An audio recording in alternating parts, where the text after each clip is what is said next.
you can kill a baby after 1 month, and it's still legal. When do you think like the cutoff point should be?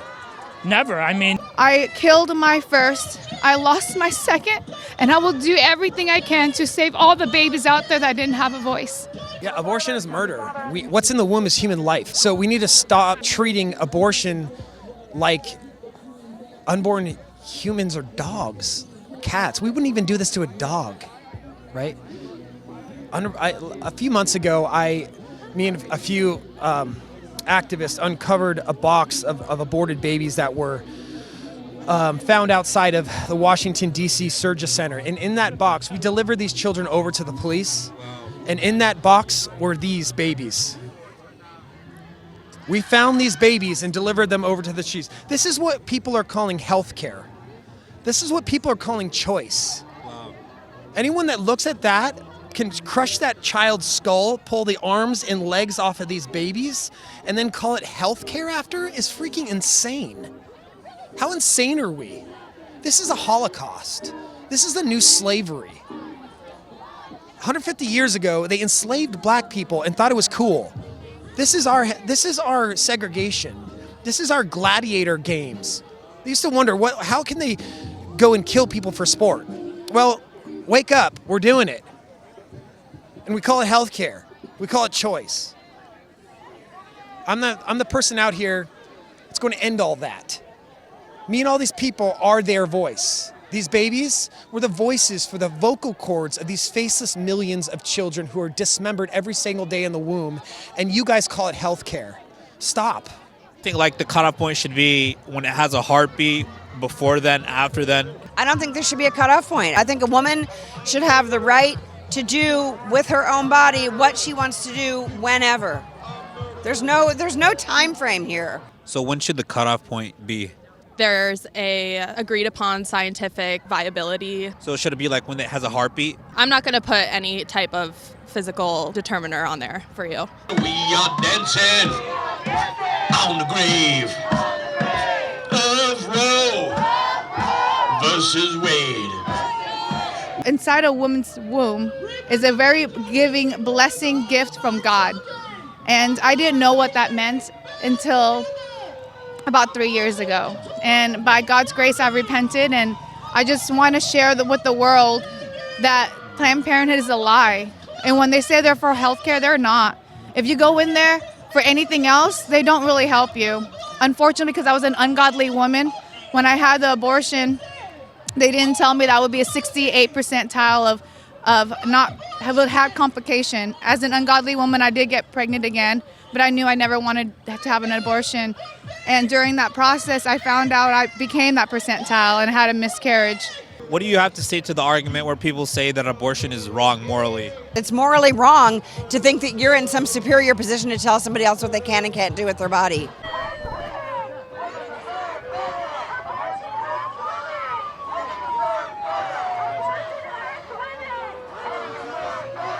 What would you say to people who say abortion is healthcare? I'm a healthcare professional. I have a degree in biology, and then I went to respiratory therapy school. I spent a number of years as a respiratory therapist putting these little children.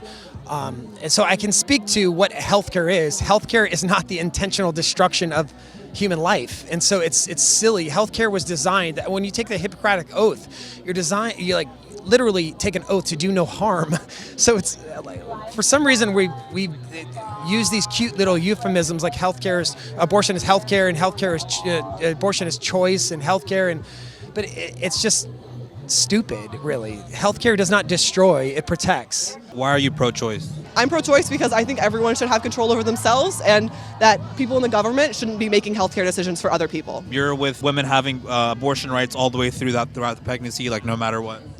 A majority of the pregnancy, and I think there should be different scientific discussions, but overall, I think that everyone should have choice over their own body through the entire pregnancy. And it's important to remember that only like 2% of abortions happen in the third trimester anyway, so that's not really something that we should be discussing. What would you say to a pro-lifer to kind of convince them to your position?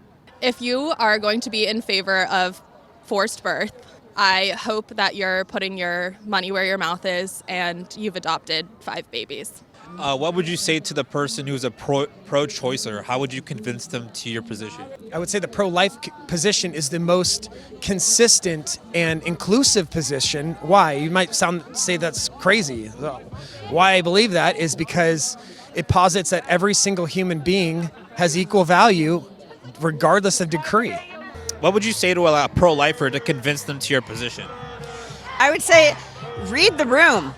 Look at the masses. Talk to your neighbors. Look at what the vast majority of Americans are standing for.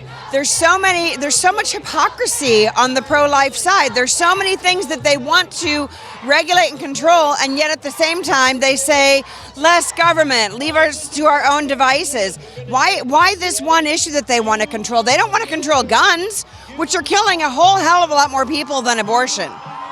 You know, that's just complete hypocrisy. It's an absurd argument. And what would you say to the people who say like abortion is healthcare? Healthcare is supposed to be healing. It's supposed to give life and make someone's life better. With an abortion, there's an exchange of you kill the baby, and then you're not including that women still have terrible physiological, emotional effects after an abortion. So even though immediately they might see the result of, oh, I'm not carrying this child anymore, they're still not healed and they're still not made well. How do you respond to the argument that when people say abortion is morally wrong?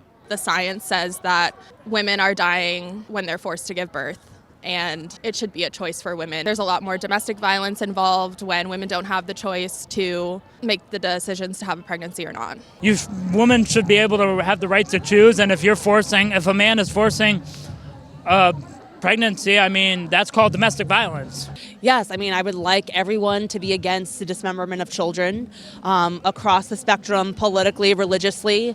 We need to fight and stand up against this. You know, we can't keep dismembering and killing children and then harming women, saying that it's a woman's right and it's health care, and then expect our country and our nation to not be judged for the evil that we have done.